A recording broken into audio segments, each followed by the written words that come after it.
नमस्कार, जोहार साथियों। स्वागत है एक बार फिर से आपके अपने प्यारे से यूट्यूब चैनल एफएमएससी ग्रुप डिस्कशन में। और जैसा कि आप लोग भली भांति अवगत होंगे कि यहाँ होमवर्क सीरीज के माध्यम से प्रत्येक दिन ग्रुप डिस्कशन करवाया जाता है। होमवर्क जो है हमारी टेक्निकल टीम के माध्यम से हमारे व्हाट्सएप एवं टेलीग्राम चैनलों पर पूर्व में ही सेंड कर दी जाती है, जिसको पढ़ने के पश्चात अगर आप इस वीडियो को सुनते हैं तो निश्चित तौर पर आपकी तैयारी और भी बेहतर हो सकती है। तो बिना देरी किए हुए आज की जो होमवर्क सीरीज है, आज के करंट अफेयर से मेरे द्वारा प्रारंभ की जा रही है।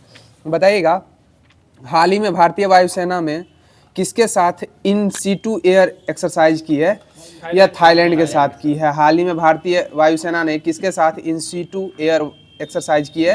या थाईलैंड के साथ की है। बताए, मित्र शक्ति युद्धाभ्यास किसके मध्य होता है? भारत और श्रीलंका के मध्य होता है। मित्र शक्ति किस किस के मध्य होता है? भारत और श्रीलंका के मध्य होता है। और मैत्री युद्धाभ्यास किस किस के मध्य होता है?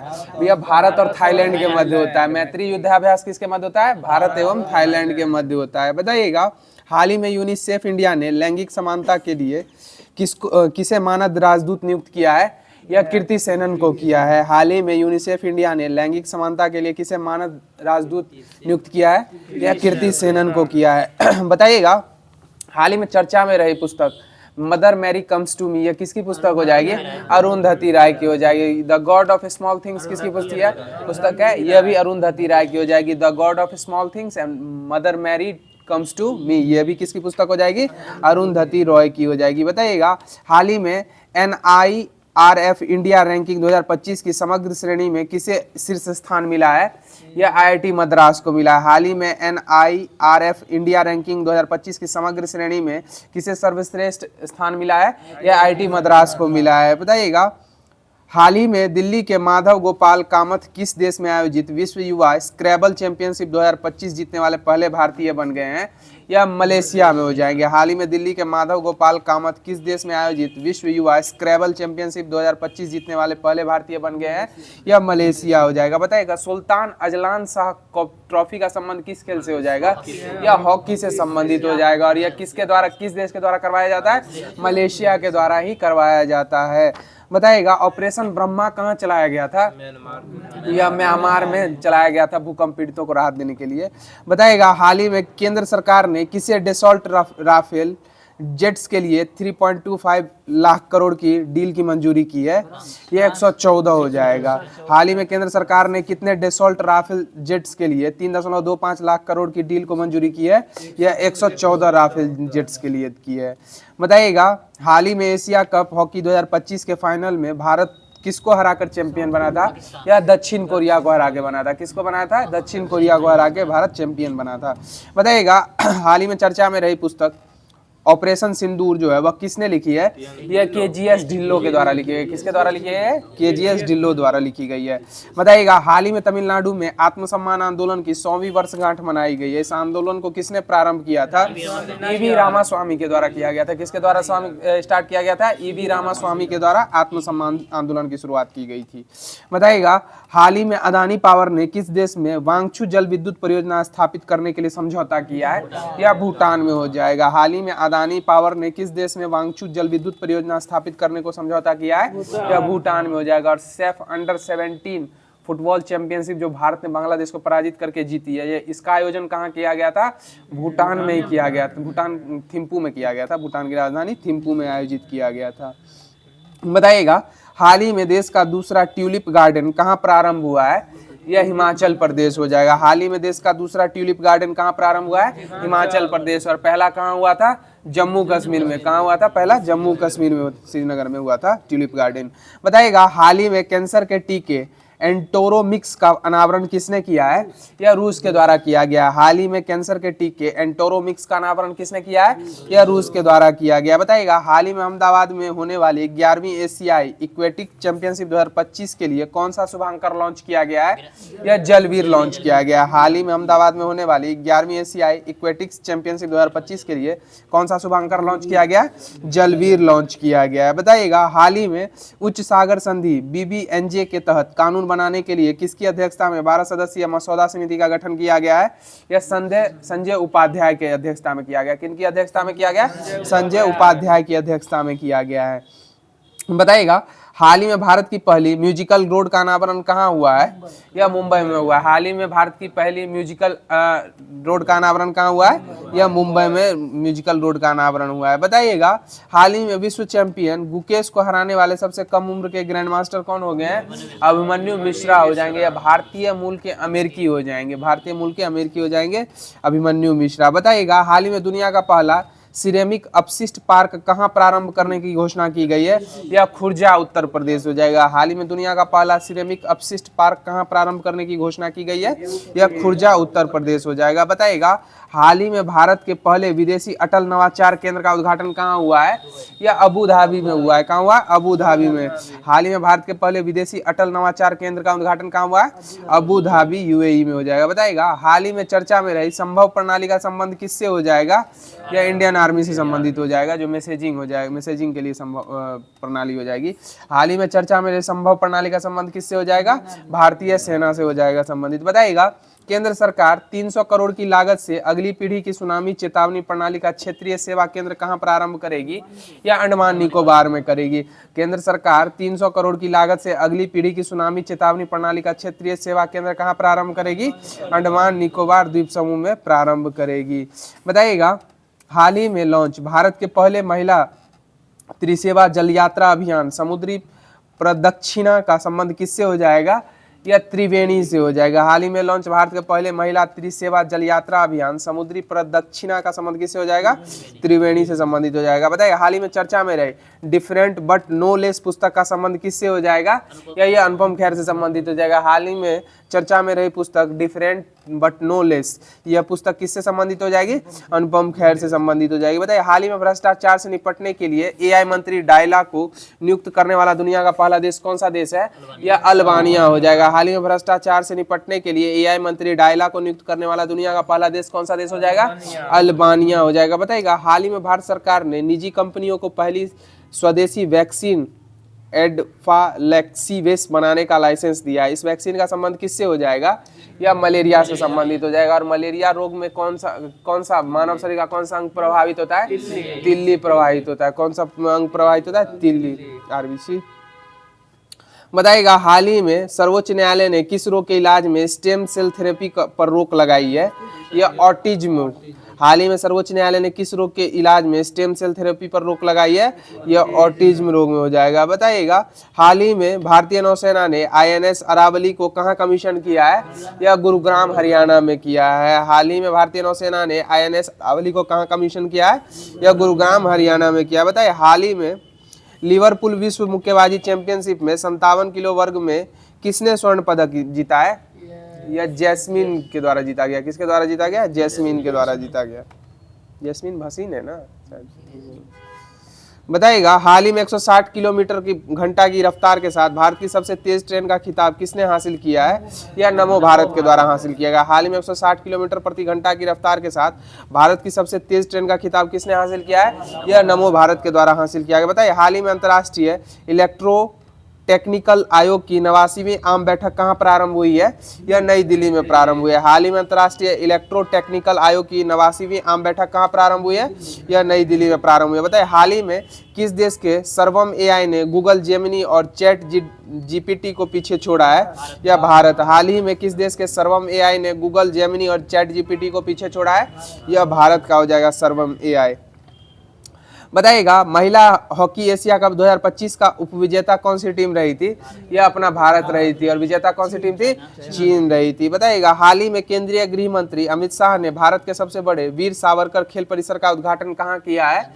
यह अहमदाबाद में किया है। कहाँ किया है? अहमदाबाद में किया है। हाल ही में केंद्रीय गृह मंत्री अमित शाह ने भारत के सबसे बड़े वीर सावरकर खेल परिसर का उद्घाटन कहाँ किया है? अहमदाबाद में किया। और राष्ट्रमंडल खेलों की 2030 की मेजबानी किसके द्वारा हासिल की गई? अहमदाबाद, गुजरात। और 2026 में राष्ट्रमंडल खेल की मेजबानी कौन करेगा? ग्लासगो, स्विट्जरलैंड हो जाएगा। कौन हो जाएगा? Glasgow, Switzerland. और शार्ली बोचवेस की क्या हो जाएंगे? अध्यक्ष या महासचिव? महासचिव हो जाएंगे। अध्यक्ष हो जाएंगे प्रिंस चार्ल्स। हाँ, शार्ली बोचवेस। बताइएगा, हाल ही में प्रधानमंत्री नरेंद्र मोदी ने संयुक्त कमांडर सम्मेलन 2025 का उद्घाटन कहाँ किया है? यह कोलकाता में किया है। हाल ही में प्रधानमंत्री नरेंद्र मोदी ने संयुक्त कमांडर सम्मेलन 2025 का उद्घाटन कहाँ किया है? यह कोलकाता में किया। बताइएगा हाल ही में केंद्रीय स्वास्थ्य मंत्री जेपी नड्डा ने कब तक लिम्फेटिक फाइलेरियासिस को खत्म करने के लिए देशव्यापी एमडीए कैंपेन शुरू किया है? यह वर्ष 2027 तक के लिए किया है। और यूएनओ के द्वारा वर्ष 2026 को क्या घोषित किया गया है? महिला कृषि अंतर्राष्ट्रीय महिला कृषि वर्ष घोषित किया है। और किस राज्य सरकार के द्वारा कृषि और पशुपालन को कृषि का दर्जा दिया गया है? पशुपालन को कृषि का दर्जा दिया गया है, यह महाराष्ट्र के द्वारा दिया गया। बताइएगा हाल ही में नवीन एवं नवीकरणीय ऊर्जा मंत्रालय ने किस ऊर्जा पर पहली राष्ट्रीय नीति का अनावरण किया है? यह भूतापीय ऊर्जा पर किया है। हाल ही में नवीन एवं नवीकरणीय ऊर्जा मंत्रालय ने किस ऊर्जा पर पहली राष्ट्रीय नीति का अनावरण किया है? यह भूतापीय ऊर्जा पर किया है। बताइएगा हाल ही में पहली बार विश्व सागौन सम्मेलन 2025 कहाँ प्रारंभ हुआ है? यह कोच्चि में प्रारंभ हुआ है। हाल ही में पहली बार विश्व सागौन सम्मेलन 2025 कहाँ प्रारंभ हुआ है? यह कोच्चि में प्रारंभ हुआ। बताइए हाल ही में T20I में दुनिया के नंबर 1 गेंदबाज बनने वाले भारत के तीसरे गेंदबाज कौन हो गए हैं? यह वरुण चक्रवर्ती हो जाएंगे। कौन हो जाएंगे? वरुण चक्रवर्ती। प्रतिवर्ष वर्ल्ड रेडियो डे कब मनाया जाता है? यह 13 फरवरी को मनाया जाता है। प्रतिवर्ष वर्ल्ड रेडियो डे कब मनाया जाता है? 13 फरवरी को मनाया जाता है। और राष्ट्रीय महिला दिवस किस तिथि को मनाया जाता है?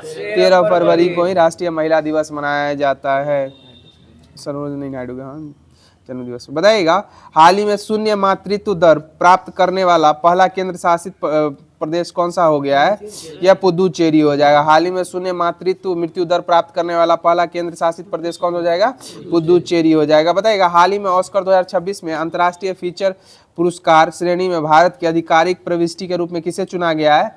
यह होम बाउंड को चुना गया। और 2025 में ऑस्कर पुरस्कार किस सिनेमा को मिला था? ओनेरा को मिला था। किसको मिला? ओनेरा को मिला है। हाल ही में प्रधानमंत्री मोदी ने भारत के सबसे बड़े क्रूज टर्मिनल का अनावरण कहाँ किया है? यह मुंबई में किया है। हाल ही में प्रधानमंत्री नरेंद्र मोदी ने भारत के सबसे बड़े क्रूज टर्मिनल का अनावरण कहाँ किया है? मुंबई में किया है। बताइएगा हाल ही में विटामिन B12 पर प्रिया ट्रायल कहाँ हुआ है? यह पुणे में हुआ है। हाल ही में विटामिन B12 पर प्रिया ट्रायल कहाँ हुआ है?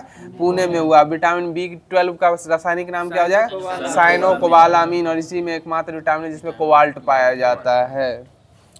और कोबाल्ट सल्फेट को क्या कहा गया है? लाल कशिश कहा गया है। क्या कहा गया? लाल कशिश। हरा कशिश किसे कहा गया है? फेरस सल्फेट को कहा गया है। सही जवाब हो जाएगा। बताइए हाल ही में महिला वर्ग में वर्ष 2025 का बेलन डीओर पुरस्कार किसे मिला है? ये ताना बोनामाती को मिला है। हाल ही में महिला वर्ग में वर्ष 2025 का बेलन डीओर पुरस्कार किसे मिला है? ये ताना बोनामाती को मिला। बताइए हाल ही में भारत ब्रिटेन मुक्त व्यापार समझौते के लिए लिविंग ब्रिज पुरस्कार किसे सम्मानित किया गया है? यह कीर स्टारमर को किया गया। किनको किया गया? कीर स्टारमर को। और अभी हाल फिलहाल में 43वां लोकमान्य बाल गंगाधर तिलक पुरस्कार किसे मिला है? यह नितिन गडकरी को मिला है। किन्हें मिला है? नितिन गडकरी को मिला है। सही जवाब हो जाएगा। बताइएगा हाल ही में एशिया के सबसे बड़े रेल संचालन कमांड सेंटर का अनावरण कहाँ की हुआ है? यह साबरमती गुजरात में हो जाएगा। हाल ही में एशिया के सबसे बड़े रेल संचालन कमांडेड सेंटर का अनावरण कहाँ हुआ है? साबरमती। और अभी हाल फिलहाल में भारत का सबसे बड़ा मालगाड़ी जो था रुद्रास्त्र 4.5 किलोमीटर, इसमें कुल कितने इंजनों का प्रयोग किया गया था? 7 इंजन का प्रयोग किया गया था। कितने इंजनों का प्रयोग किया गया था? 7 इंजनों का प्रयोग किया गया था। और दलहन में भारत ने आत्मनिर्भर बनने के लिए कितने वर्षों का लक्ष्य रखा है? भारतीय बजट 25-26 के अनुसार 6 वर्षों का लक्ष्य रखा है। कितने वर्षों का लक्ष्य रखा है? 6 वर्षों का लक्ष्य रखा है। बताइएगा हाल ही में चर्चा में रहे देश के पहले व्हाट्सएप गवर्नेंस मॉडल मनमित्र का संबंध किससे हो जाएगा? या आंध्र प्रदेश से हो जाएगा। हाल ही में चर्चा में रहे देश के पहले व्हाट्सएप गवर्नेंस मॉडल मनमित्र का संबंध किससे हो जाएगा? आंध्र प्रदेश से संबंधित हो जाएगा। तो साथियों आज का जो करंट अफेयर्स बनने वाला था वो यहीं पे समाप्त कर दिया गया है। अब आगे की कड़ी में आप लोग के मध्य महेश बर्नवाल द्वारा रचित कॉस्मोस पब्लिकेशन का जो एनसीईआरटी का सारभूत तत्व है उसी के माध्यम से केमिस्ट्री प्रारंभ किया जा रहा है। बताइएगा किस धातु की विद्युत चालकता सर्वाधिक होती है? चांदी की हो जाएगी। किस धातु की विद्युत चालकता सर्वाधिक होती है? चांदी की होती है। और अपना लोग जो है ना घरेलू उपकरणों में तार के स्वरूप में तांबे के तार का प्रयोग करते हैं जो अच्छा मतलब कम कॉस्ट में अच्छी क्वालिटी में होता है। बताइएगा मोती की रासायनिक संरचना किस पदार्थ से निर्मित होती है? कैल्शियम कार्बोनेट की निर्मित होती है। मोती की रासायनिक संरचना किस पदार्थ से निर्मित होती है? कैल्शियम कार्बोनेट से निर्मित होती है। बताइए सबसे हल्की धातु कौन सी धातु है? लिथियम हो जाएगी। सबसे हल्की धातु कौन सी हो जाएगी? लिथियम हो जाएगी। और सबसे भारी धातु कौन सी हो जाएगी? ऑस्मियम हो जाएगी। सबसे हल्की लिथियम एवं सबसे भारी कौन सी हो जाएगी? ऑस्मियम हो जाएगी। बताइएगा सबसे भारी प्राकृतिक तत्व कौन सा होता है? यूरेनियम होता है। बताइएगा पिंच ब्लेड जो है किसका अयस्क हो जाएगा? यूरेनियम का हो जाएगा। पिंच ब्लेड किसका अयस्क हो जाएगा? यूरेनियम का हो जाएगा। और इसका सूत्र क्या होता है? U3O8 होता है। कितना होता है? U3 पिंच ब्लेड का पूछ रहे हैं। पिंच ब्लेड का सूत्र क्या होता है? U3O8 हो जाएगा यूरेनियम का सूत्र, पिंच ब्लेड का सूत्र। बताइएगा चाकू से आसानी से काटे जाने वाली धातु कौन कौन सी है? सोडियम एवं पोटेशियम हो जाएगी। कौन कौन सी हो जाएगी? सोडियम एवं पोटेशियम हो जाएगी। बताइएगा अत्यधिक कोमल खनिज टाल्क जो है वह किससे निर्मित किया जाता है? या मैग्नीशियम सिलिकेट से निर्मित किया जाता है। अत्यधिक कोमल खनिज टाल्क जो है वह किससे निर्मित किया जाता है? मैग्नीशियम सिलिकेट से निर्मित किया जाता है। बताइएगा भविष्य का धातु किसे कहा गया है? टाइटेनियम को कहा गया है। भविष्य का धातु किसे कहा गया है? टाइटेनियम को कहा गया है। बताइएगा उजला सोना किसे कहा गया है? उजला सोना प्लेटिनम को कहा गया है। किसको कहा? उजला सोना प्लेटिनम को कहा गया है। बताइएगा सिनेबार जो है HGS यह किसका अयस्क हो जाएगा? या पारे का अयस्क हो जाएगा। सिनेबार किसका अयस्क हो जाएगा? पारे का अयस्क हो जाएगा। बताइएगा आतिशबाजी में पटाखों से लाल रंग जो है वह किसके कारण निकलता है? स्ट्रोंसियम के कारण निकलता है लाल रंग। हरा रंग निकलता है बेरियम के कारण, लाल रंग निकलता है स्ट्रोंसियम के कारण। बताइएगा औजार निर्माण हेतु सर्वप्रथम किस धातु की खोज हुई थी? या तांबे की खोज हुई थी। औजार निर्माण हेतु सर्वप्रथम किस धातु की खोज हुई थी? तांबे की खोज हुई थी। बताइएगा अयस्कों से धातु के निष्कर्षण का विज्ञान क्या कहलाता है? यह मेटलर्जी या धातु कर्म कहलाता है। क्या कहलाता है? मेटलर्जी या धातु कर्म कहलाता है। बताइएगा क्रायोलाइट जो है वह किस धातु का अयस्क हो जाएगा? या अल्युमिनियम का हो जाएगा। क्रायोलाइट जो हो जाएगा वह किसका अयस्क हो जाएगा? अल्युमिनियम का हो जाएगा। बताइएगा सोडियम की अत्यधिक क्रियाशीलता के कारण सोडियम को किस में डुबो कर रखा जाता है? किरोसिन तेल में डुबो कर रखा जाता है। किस में डुबो कर रखा जाता है? किरोसिन तेल में। और क्रूड ऑयल को कितना डिग्री सेल्सियस पर गर्म करने पर किरोसिन तेल प्राप्त होता है? 300 से 500 के मध्य होता है। 300 है। बताइएगा भर्जन प्राय किन अयस्कों पर किया जाता है? सल्फाइड और ऑक्साइड अयस्कों का किया जाता है। भर्जन प्राय किन अयस्कों का किया जाता है? सल्फाइड एवं ऑक्साइड अयस्कों का किया जाता है। बताइएगा शुद्ध सोना कितने कैरेट का होता है? 24 कैरेट का होता है। और बताइएगा 18 कैरेट सोने में सोने की शुद्धता कितनी प्रतिशत होती है? 75% होती है। और 22 कैरेट में कितनी होती है? 83.3% होती है। कितनी होती है? 83.3% होती है। और 24 कैरेट में शुद्धता सोने 100% होती है। बताइएगा सोडियम को जल में डालने पर कौन सी गैस मुक्त होती है? हाइड्रोजन गैस मुक्त होती है। सोडियम को जल में डालने पर कौन सी गैस मुक्त होती है? हाइड्रोजन गैस मुक्त होती है। और बताइएगा धातु का अम्ल के साथ अभिक्रिया कराने पर क्या प्राप्त होगा? उत्पाद करो लवण और हाइड्रोजन प्राप्त होगा। क्या प्राप्त है? लवण और हाइड्रोजन प्राप्त होगा। और धातु ऑक्साइड का जो है ना उसका अम्ल के साथ अभिक्रिया करेंगे तो लवण और जल प्राप्त होगा। और अम्ल और क्षार के साथ अभिक्रिया करेंगे तो भी लवण और जल प्राप्त होगा। और धातु के कार्बोनेट की अभिक्रिया जब अम्ल से की जाती है तो लवण, जल और कार्बन डाइऑक्साइड तीनों प्राप्त किए जाते हैं। बताइएगा मानव शरीर में कॉपर की अधिकता से कौन सा रोग हो जाता है? विल्सन रोग हो जाता है। मानव शरीर में कॉपर की अधिकता से कौन सा रोग हो जाता है? विल्सन रोग हो जाता है। बताइएगा फोटो इलेक्ट्रिक सेल में किस धातु का उपयोग किया जाता है? सीजियम धातु का प्रयोग किया जाता है। किसका प्रयोग किया जाता है? सीजियम धातु। बताइएगा प्याज की करवाहट का क्या कारण होता है? प्याज में सल्फर के यौगिक की उपस्थिति हो जाएगा। प्याज की करवाहट का क्या कारण होता है? प्याज में सल्फर के यौगिक की उपस्थिति होती है। बताइए यूरेनियम का मुख्य अयस्क क्या होता है? पिंच ब्लेड हो जाएगा। यूरेनियम के मुख्य अयस्क क्या होता है?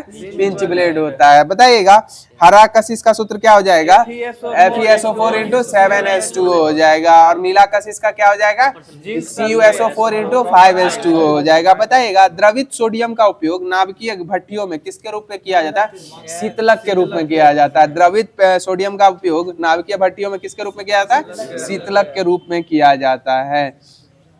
बताइएगा बारूद का निर्माण करने में किस रसायन का प्रयोग किया जाता है?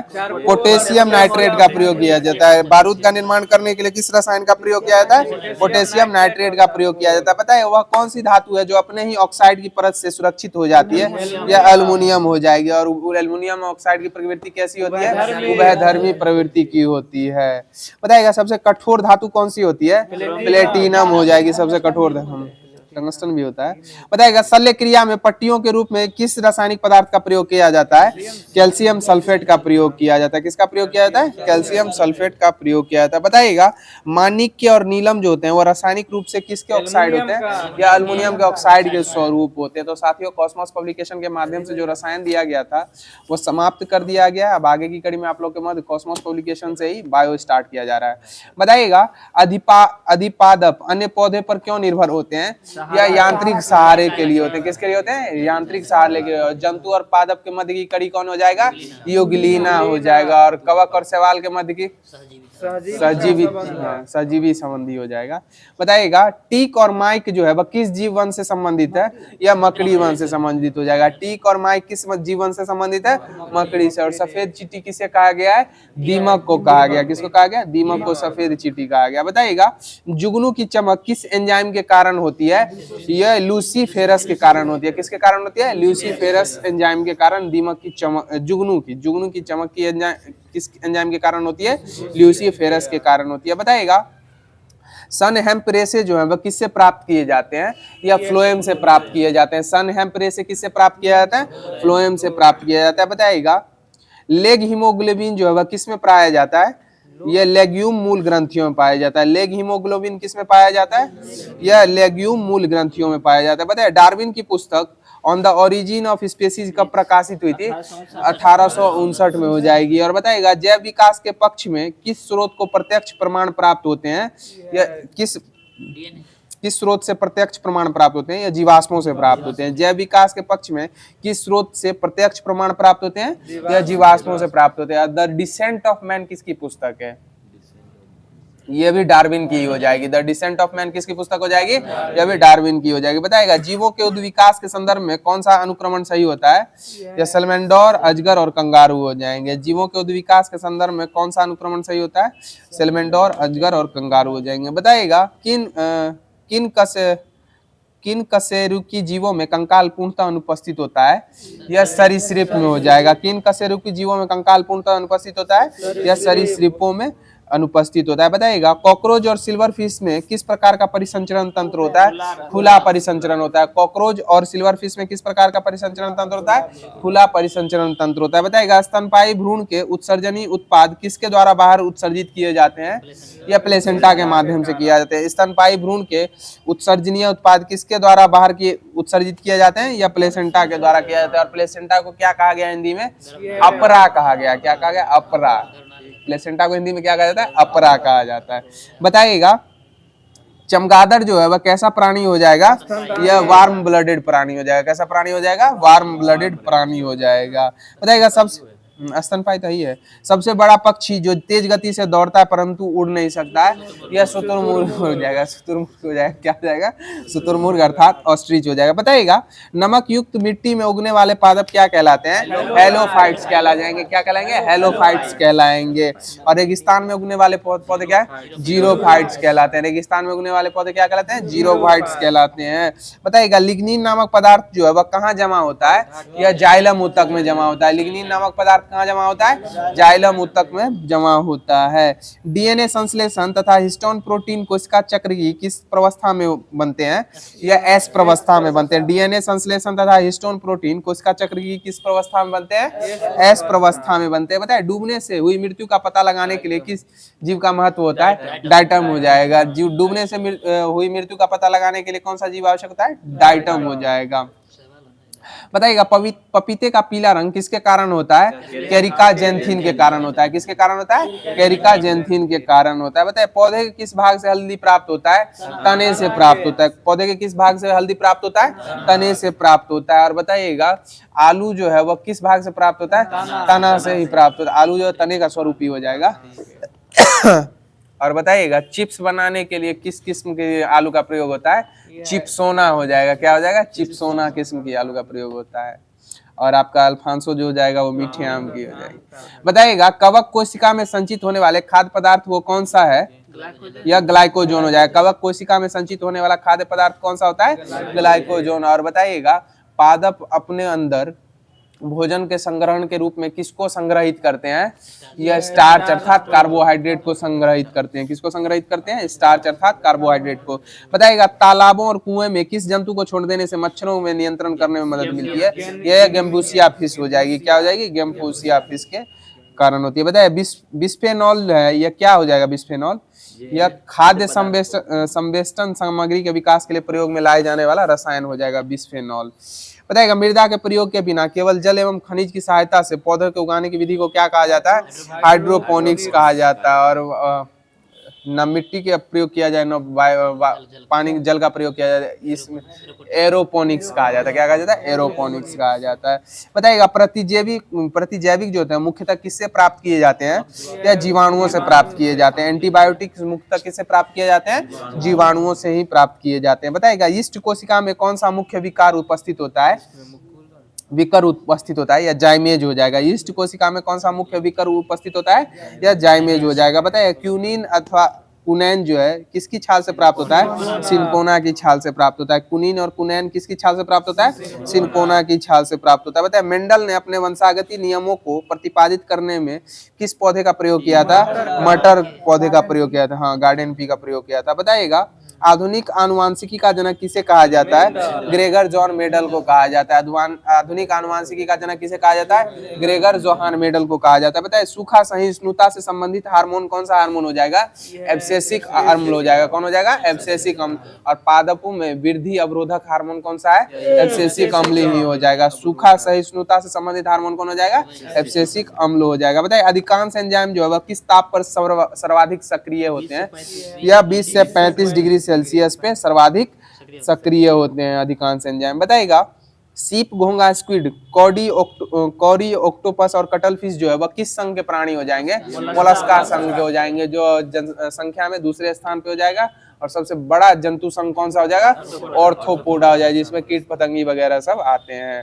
तो साथियों कॉस्मोस पब्लिकेशन का जो बायो दिया गया था वो समाप्त कर दिया गया है। अब आप लोगों के मध्य कॉस्मोस पब्लिकेशन का जो हिस्ट्री दिया गया था वो स्टार्ट किया जा रहा है। बताइएगा पाषाण काल को 3 भागों में बांटा गया है। इसमें पूरा पाषाण काल को कब से कब तक की अवधि के मध्य रखा गया है? या 26 लाख से 9,000 ईसा पूर्व तक रखा गया है। और मध्य पाषाण काल को किस 9,000 से 4,000 के मध्य रखा गया है। और नव पाषाण काल को 4,000 से 2,500 ईसा पूर्व के मध्य रखा गया है। पूरा पाषाण काल को 26 लाख से 9,000 और मध्य पाषाण काल को 9,000 से 4,000 और नव पाषाण काल को 4,000 से 2,500 ईसा पूर्व के मध्य रखा गया है। बताइएगा पाषाण युगीन अनुसंधान आरंभ करने का श्रेय किसे दिया जाता है? यह रॉबर्ट ब्रूस फुट को दिया जाता है। किसको दिया जाता है? रॉबर्ट ब्रूस फुट को पाषाणी युगीय अनुसंधान आरंभ करने का श्रेय दिया जाता है। बताइएगा मानव इतिहास का प्रारंभिक काल क्या कहलाता है? पूरा पाषाण कहलाता है। मानव इतिहास का प्रारंभिक काल क्या कहलाता है? पूरा पाषाण काल कहलाता है। बताइएगा प्राचीन भारत के औजार और अस्त्र शस्त्र बनाने के लिए निवासी जो थे वह किस पदार्थ का प्रयोग करते थे? या पत्थरों का प्रयोग करते थे। हड्डियों का भी प्रयोग करते थे, पत्थर या हड्डियों का प्रयोग करते थे। बताइएगा प्राचीन भारतीय भौगोलिक मान्यता के अनुसार भारतवर्ष जो है वह किस द्वीप का खंड था? यह जम्बू द्वीप का हो जाएगा। प्राचीन भारतीय भौगोलिक मान्यता के अनुसार भारतवर्ष किस द्वीप का खंड था? यह जम्बू द्वीप का हो जाएगा। बताइएगा सर्वप्रथम मानव सदृश प्राणी जो होमोसेपियन से प्रजातीय रूप से भिन्न था उसमें सामान्यतः किस रूप में जाना जाता है? यह पैंथेकेंथ्रोपस के रूप में जाना जाता है। पैंथेकेंथ्रोपस के रूप में जाना जाता है। बताइएगा भारत में मानव के सर्वप्रथम साक्ष्य जो है वह कहाँ से प्राप्त होते हैं? नर्मदा घाटी के हथनौरा से। कहाँ से प्राप्त होते हैं? नर्मदा घाटी के हथनौरा से मानव के सर्वप्रथम साक्ष्य प्राप्त होते हैं। बताइए पाषाण संस्कृति से लेकर हड़प्पा सभ्यता तक के सांस्कृतिक अवशेष जो है वह किस पुरास्थल से प्राप्त होते हैं? या मेहरगढ़ से प्राप्त होते हैं। पाषाण संस्कृति से लेकर हड़प्पा सभ्यता तक के सांस्कृतिक अवशेष किस पुरास्थल से प्राप्त होते हैं? या मेहरगढ़ से प्राप्त होते हैं। बताइए जुते हुए खेतों का साक्ष्य किस पुरास्थलीय स्थल से प्राप्त होता है? या कालीबंगा से प्राप्त होता है। जुते हुए खेत का साक्ष्य किस पुरातात्विक स्थल से प्राप्त होता है? कलीबंगन से। बताइएगा मनुष्य ने सर्वप्रथम किस धातु का प्रयोग किया था? तांबे का प्रयोग किया जाता है। और तांबे के प्रयोग के काल को क्या कहा गया है? चाल चालकोलिक, हाँ ताम्रपाषाणी काल कहिए या चालकोलिक काल कहिए। बताइएगा प्राचीनतम स्थायी जीवन के प्रमाण कहाँ से प्राप्त हुए हैं या मेहरगढ़ से प्राप्त हुए हैं। प्राचीनतम स्थायी जीवन के प्रमाण कहाँ से प्राप्त हुए हैं या मेहरगढ़ से प्राप्त हुए। बताइएगा प्रशस्तर युग के लोगों के पास प्रथम घरेलू पशु कौन सा पशु था, यह कुत्ता हो जाएगा। प्रशस्तर युग के लोगों के पास प्रथम घरेलू पशु कौन था, यह कुत्ता हो जाएगा। बताइएगा उत्खनित प्रमाणों के अनुसार पशुपालन का प्रारंभ जो है वह किस काल से माना जाता है या मध्य पाषाण काल से माना जाता है। उत्खनित प्रमाणों के अनुसार पशुपालन का प्रारंभिक साक्ष्य जो है वह किस काल को माना जाता है, मध्य पाषाण काल को माना जाता है। बताइएगा मध्य पाषाण काल में पशुपालन के प्राचीनतम साक्ष्य कहां से प्राप्त हुए हैं या आदमगढ़ से प्राप्त हुए हैं। मध्य पाषाण काल में पशुपालन के प्राचीनतम साक्ष्य कहां से प्राप्त हुए हैं, आदमगढ़ से प्राप्त हुए हैं। बताइएगा मानव द्वारा प्रयोग में लाए जाने वाला प्रथम अनाज कौन सा अनाज था, जौ हो जाएगा। मानव द्वारा प्रयोग में लाए जाने वाला प्रथम अनाज जौ हो जाएगा। बताइएगा भारतीय पुरातत्व सर्वेक्षण किस मंत्रालय के संलग्न कार्यरत है या संस्कृति मंत्रालय के अंतर्गत आता है। और अब वर्तमान में संस्कृति मंत्री कौन है, गजेंद्र सिंह शेखावत हो जाएंगे। कौन हो जाएंगे, गजेंद्र सिंह शेखावत वर्तमान में संस्कृति मंत्री हो जाएंगे।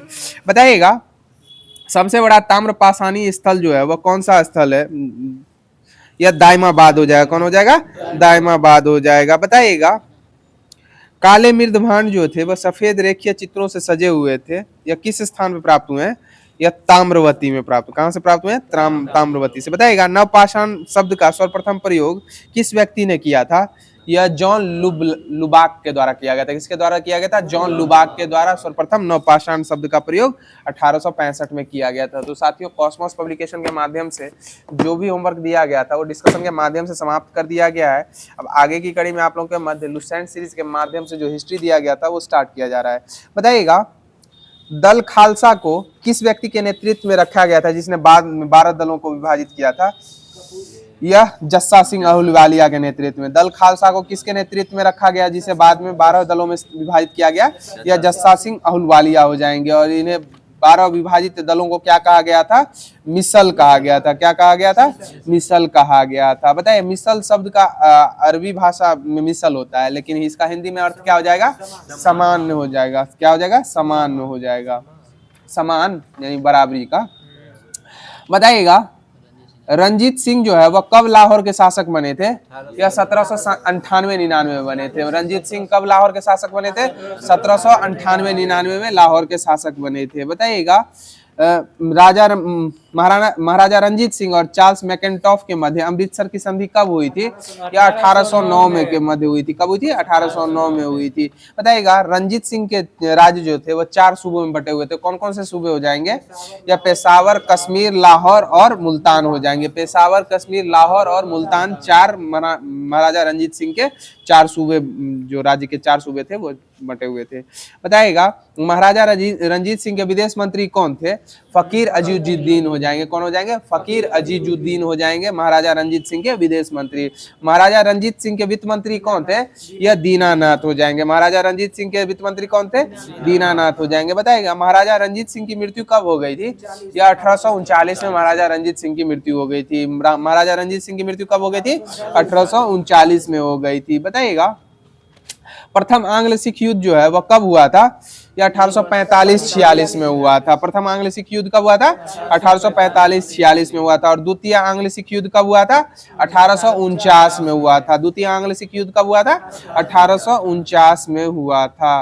बताइएगा लाहौर की संधि कब हुई थी, यह 1846, 9 मार्च 1846 में लाहौर की संधि हुई थी। और अमृतसर की संधि कब हुई थी, 1809 में हुई थी। अमृतसर की संधि कब हुई थी, 1809 में हुई थी। भैरोवाल की संधि हुई थी 22 दिसंबर 1846 में। और इसी संधि के तहत जो था राजा दिलीप सिंह के संरक्षण हेतु अंग्रेजी सेना का प्रवास पंजाब में मान्य कर दिया गया था। क्या कर दिया गया था, अंग्रेजी सेना का प्रवास पंजाब में मान्य कर दिया गया था। बताइएगा लॉर्ड डलहौजी के द्वारा 1849 की एक घोषणा द्वारा संपूर्ण पंजाब का विलय जो है वह अंग्रेजी राज्य में कर दिया गया था। दिलीप सिंह को कितने वार्षिक पाउंड की वार्षिक पेंशन देकर उन्हें उच्च शिक्षा के लिए इंग्लैंड भेज दिया गया था, या 50,000 पाउंड की वार्षिक पेंशन देकर उन्हें कहाँ भेज दिया गया था, उच्च शिक्षा के लिए इंग्लैंड भेज दिया गया था दिलीप सिंह को। बताइएगा प्रथम सिंह सभा आंदोलन जो था वह अमृतसर में कब शुरू हुआ था? यह 1873 में हुआ था। प्रथम सिंह सभा आंदोलन कब अमृतसर में प्रारंभ हुआ था? 1873 में हुआ था। और इसका मुख्य उद्देश्य क्या था? व्याप्त अंधविश्वास, जातीय भेदभाव और गैर सिख आचरणों को दूर करना इसका मुख्य उद्देश्य हो जाएगा। और दूसरी बार सिंह सभा आंदोलन कब हुआ था? यह 1879 में कहा हुआ था? लाहौर में हुआ था। 1879 में कहा हुआ था? लाहौर में द्वितीय सिंह सभा का आयोजन हुआ था। सिंह सभा की स्थापना हुई थी लाहौर में। सिंह सभा आंदोलन 1873 में होता है। बताइएगा कुका आंदोलन के नेतृत्वकर्ता कौन थे? भगत जवाहर मल हो जाएंगे। कुका आंदोलन के नेतृत्वकर्ता हो जाएंगे भगत जवाहर मल हो जाएंगे। बाद में जुड़े थे राम सिंह कुका, पहले भगत जवाहर मल के द्वारा ही प्रारंभ किया गया था। बताइएगा भगत जवाहर मल ने अपने शिष्य किसके साथ मिलकर इस आंदोलन को यानी कुका आंदोलन को संगठित किया था? या बालक सिंह के साथ मिलकर इस आंदोलन को संगठित किया था। इसका मुख्यालय कहाँ था? यह हजारा हो जाएगा। कहाँ हो जाएगा? कुका आंदोलन का मुख्यालय कहाँ हो जाएगा? हजारा हो जाएगा, जो अभी वर्तमान में कहाँ है? पाकिस्तान में हो जाएगा। बताइएगा कुका आंदोलन के एक और प्रमुख नेता थे, वो कौन थे? राम सिंह कुका हो जाएंगे। और 1857 में राम सिंह ने कहां से स्वतंत्रता का सफेद ध्वज फहराकर ब्रिटिशों के खिलाफ विद्रोह की शुरुआत की थी? या लुधियाना से की थी। राम सिंह कुका ने कहां से स्वतंत्रता का सफेद ध्वज फहराकर 1857 में ब्रिटिशों के खिलाफ विद्रोह की शुरुआत की थी? यह लुधियाना से की थी। कहां से की थी?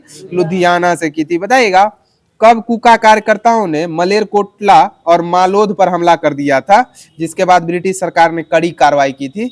यह 1872 में कर दिया था। कब कर दिया था? 1872 में कुका कार्यकर्ताओं ने मलेरकोटला और मालोद पर हमला कर दिया था, जिसके बाद ब्रिटिश सरकार ने कड़ी कार्रवाई की थी। और इसके तहत राम सिंह कुका को कितने वर्षों की सजा हुई थी? आजीवन कारावास हुआ था। इसी विद्रोह के कारण क्या हो गया था? राम सिंह कुका को आजीवन कारावास दे दिया गया था। और राम सिंह कुका की मृत्यु कहाँ हो गई थी? यह रंगून के मांडले जेल में 1885 में हो गई थी। कब हो गई थी? 1885 में रंगून के मांडले जेल में हो गई थी। बताइएगा कुका आंदोलन को किस अन्य नाम के आंदोलन से भी जाना जाता है? यह नामधारी आंदोलन के नाम से भी जाना जाता है। किसके नाम से जाना जाता है? नामधारी आंदोलन के नाम से भी जाना जाता है। बताइएगा बंगाल में द्वैध शासन की व्यवस्था किस गवर्नर के द्वारा की गई थी? यह रॉबर्ट क्लाइव के द्वारा की गई थी, जिसके तहत राजस्व वसूलने, सैनिक संरक्षण और विदेशी मामलों में कंपनी के अधीन थे, जबकि शासन चलाने की जिम्मेवारी किसके हाथों में थी? नवाब के हाथों में थी। बताइएगा किस मुगल सम्राट के द्वारा इलाहाबाद की संधि के द्वारा कंपनी ने संरक्षण में ले लिया था भारत को? यह हो जाएगा आपका शाह आलम द्वितीय के। किस मुगल सम्राट के शासनकाल में अंग्रेजों ने भारत को कंपनी के संरक्षण में ले लिया था? यह शाह आलम द्वितीय के शासनकाल में। बताइएगा रॉबर्ट क्लाइव ने बंगाल के समस्त क्षेत्र के लिए 2 उप दीवान नियुक्त किए थे। बंगाल के लिए किसे नियुक्त किया था? मोहम्मद रजा खां को बंगाल के लिए और राजा सिताब राय को बिहार के लिए किया था। बिहार के लिए राजा सिताब राय और बंगाल के लिए मोहम्मद रजा खां को नियुक्त किया था। बताइएगा रेगुलेटिंग एक्ट 1773 के अनुसार बंगाल के गवर्नर को अब क्या कर दिया गया था? बंगाल का गवर्नर जनरल कर दिया गया था। बंगाल के गवर्नर को अब क्या कहा जाने लगा था? बंगाल का गवर्नर जनरल कहा जाने लगा था। और इसका कार्यकाल कितने वर्षों तक निर्धारित किया गया था? 5 वर्षों तक निर्धारित किया गया था। मद्रास और मुंबई के गवर्नरों को इसके अधीन रखा गया था या नहीं रखा गया था? रखा गया था। बंगाल के गवर्नर के अधीन किन किन के गवर्नरों को रखा गया था? यह मद्रास एवं बंबई के गवर्नर को बंगाल के गवर्नर के अधीन रखा गया था। बताइएगा किस गवर्नर जनरल के कार्यकाल में राजकोषीय कोषागार को मुर्शिदाबाद से हटाकर कलकत्ता लाया गया था? यह वॉरेन हेस्टिंग्स के शासनकाल में ही लाया गया था। किसके शासनकाल में लाया गया था? वॉरेन हेस्टिंग्स के कार्यकाल में लाया गया था। और बताइए ढाका से राजधानी मुर्शिदाबाद किस बंगाल के नवाब के द्वारा स्थानांतरित की गई थी? यह मुर्शीद कुली खां के द्वारा की गई थी। किसके द्वारा की गई थी? मुर्शीद कुली खां के द्वारा ही की गई थी। बताइएगा दीवानी कलकत्ता में 1772 के रेगुलेटिंग एक्ट के तहत 1773 के रेगुलेटिंग एक्ट के तहत एक उच्च न्यायालय की स्थापना की गई थी। इसमें दीवानी मुकदमे में जातीय कानून अर्थात हिंदुओं के संबंध में हिंदू कानून और मुसलमानों के लिए मुस्लिम कानून किया जाता था, जबकि मुस्लिम कानून जो है किस मुकदमे में लागू किया जाता था? यह फौजदारी मुकदमों में मुस्लिम कानून लागू किया जाता था। तो साथियों लुसेंट सीरीज के माध्यम से जो हिस्ट्री दिया गया था वो समाप्त कर दिया गया है। अब आगे की कड़ी में आप लोगों के मध्य ज्योग्राफी प्रारंभ किया जा रहा है। बताइएगा किसे भारतीय भूगोल का पिता माना जाता है? यह जेम्स रेनेल को माना जाता है। किसको भारतीय भूगोल का पिता माना जाता है? जेम्स रेनेल को माना जाता है। बताइएगा वर्तमान में एयर इंडिया का स्वामित्व जो है वह किस कंपनी के पास है? या टाटा के पास है। वर्तमान में एयर इंडिया का स्वामित्व किसके पास है? टाटा कंपनी के पास हो जाएगा। बताइएगा टाटा सन्स के चेयरमैन किस व्यक्ति के द्वारा यह पुष्टि की गई थी कि करीब 69 वर्षों के बाद एयर इंडिया की कमान टाटा समूह के हाथों में आ गई है? यह एन चंद्रशेखरन के द्वारा की गई थी। किसके द्वारा की गई थी? एन चंद्रशेखरन के द्वारा की गई थी। बताइएगा पवन हंस लिमिटेड की स्थापना कब की गई थी? यह 1985 में की गई थी। पवन हंस लिमिटेड की स्थापना कब की गई थी? 1985 में की गई थी। बताइएगा पवन हंस लिमिटेड की स्थापना का मुख्य उद्देश्य क्या था? तेल क्षेत्र को तेल की खोज के लिए हेलीकॉप्टर सेवाएं उपलब्ध कराना था। पवन हंस लिमिटेड का मुख्य उद्देश्य क्या था? तेल क्षेत्र को तेल की खोज के लिए हेलीकॉप्टर सेवाएं उपलब्ध कराना हो जाएगा। बताइएगा पवन हंस लिमिटेड का पंजीकृत कार्यालय कहाँ स्थित है? यह नई दिल्ली में हो जाएगा। पवन हंस लिमिटेड का पंजीकृत कार्यालय कहाँ हो जाएगा? नई दिल्ली में हो जाएगा। बताइएगा पवन हंस हर वर्ष मई, जून एवं सितंबर, अक्टूबर में यात्रा के दौरान फाटा से केदारनाथ तक हेलीकॉप्टर सेवाएं उपलब्ध कराता है। बताइएगा ऑपरेशन महादेव के तहत, ऑपरेशन महादेव किस राज्य में चलाया गया है? या जम्मू कश्मीर में चलाया गया। कहाँ चलाया गया? जम्मू कश्मीर में चलाया गया। और बताया किस ऑपरेशन के तहत अमरनाथ यात्रियों को सुरक्षित अमरनाथ यात्रा करवाने के लिए ऑपरेशन चलाया गया था? ऑपरेशन शिवा चलाया गया था। क्या चलाया गया था? ऑपरेशन शिवा चलाया गया था। बताइएगा भारतीय विमानपत्तन प्राधिकरण का गठन जो है वह कब किया गया था? यह 1 अप्रैल 1995 को किया गया था। भारतीय विमानपत्तन प्राधिकरण का गठन कब किया गया था? 1 अप्रैल 1995 को किया गया था। 1 अप्रैल 1995 को भारतीय विमानपत्तन प्राधिकरण का गठन किया गया था। बताइएगा केंद्रीय अंतर्देशीय जलमार्ग प्राधिकरण की स्थापना कब की गई थी? यह 1987 में की गई थी। केंद्रीय अंतर्देशीय जलमार्ग प्राधिकरण की स्थापना कब की गई थी? 1987 में की गई थी। और बताइएगा इसका मुख्यालय कहाँ हो जाएगा? यह कोलकाता हो जाएगा। केंद्रीय अंतर्देशीय जलमार्ग प्राधिकरण की स्थापना 1987 में हुई थी और इसका मुख्यालय कहाँ हो जाएगा? कोलकाता हो जाएगा। बताइएगा भारत की लगभग कितना किलोमीटर लंबी समुद्री रेखा है? यह 7517 किलोमीटर हो जाएगी। भारत की कितनी लंबी समुद्री रेखा हो जाएगी? यह 7517 किलोमीटर हो जाएगी। बताइएगा भारत में कितने बड़े और लगभग कितने छोटे छोटे पतन हो जाएंगे समुद्री मार्ग जलमार्ग के? या 13 बड़े हो जाएंगे और 200 छोटे हो जाएंगे। 13 बड़े एवं 200 छोटे पतन हो जाएंगे। बताइएगा भारत का सबसे लंबा जलमार्ग कौन सा जलमार्ग है? NW1 हो जाएगा। कौन हो जाएगा? NW1 जो भागीरथी नदी से हुगली नदी प्रणाली पर स्थित हो जाएगा। NW1 बताइएगा NW1 जो है वह कहां से कहां तक के मध्य है? यह प्रयागराज से हल्दिया हो जाएगा। कहां से कहां तक के मध्य हो जाएगा? प्रयागराज से हल्दिया के मध्य हो जाएगा। बताइएगा NW2 कहां से कहां के मध्य है? यह सादिया से धुबरी पट्टी हो जाएगा। NW2 कहां से कहां के मध्य हो जाएगा? सादिया से धुबरी पट्टी हो जाएगा। और NW3 कहां से कहां है? कोल्लम से कोट्टायम हो जाएगा। कहां से हो जाएगा? कोल्लम से कोट्टायम हो जाएगा 205 किलोमीटर। NW1 कितनी लंबाई हो जाएगी? 1620 किलोमीटर हो जाएगी। NW1 की लंबाई कितनी हो जाएगी? 1620 हो जाएगी। और ये कहां से कहां के मध्य हो जाएगी? प्रयागराज से हल्दिया के मध्य हो जाएगी। और NW2 कहां से कहां के मध्य हो जाएगी? सादिया से धुबरी पट्टी हो जाएगी और इसकी लंबाई 1891 किलोमीटर हो जाएगी। और बताइएगा NW4 891 ही बोले हैं, 891 किलोमीटर, 18 बोला गया, 891 हो जाएगा। बताइएगा NW4 जो है वह कहां से कहां के मध्य है?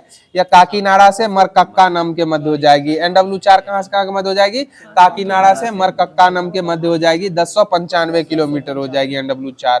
बताइएगा देश का सबसे बड़ा बंदरगाह कौन सा बंदरगाह है?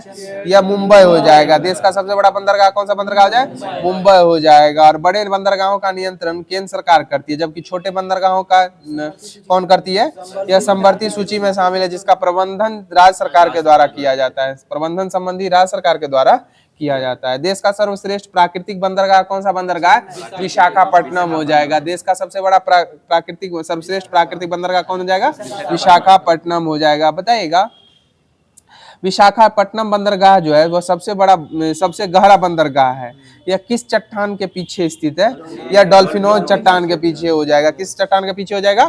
डॉल्फिनोज चट्टान के पीछे हो जाएगा। बताइएगा कांडला बंदरगाह का निर्माण किस बंदरगाह के दबाव कम करने के लिए किया गया है? या मुंबई बंदरगाह के दबाव को कम करने के लिए कांडला बंदरगाह का निर्माण किया गया है। बताइएगा कांडला जो है वो कैसा बंदरगाह हो जाएगा?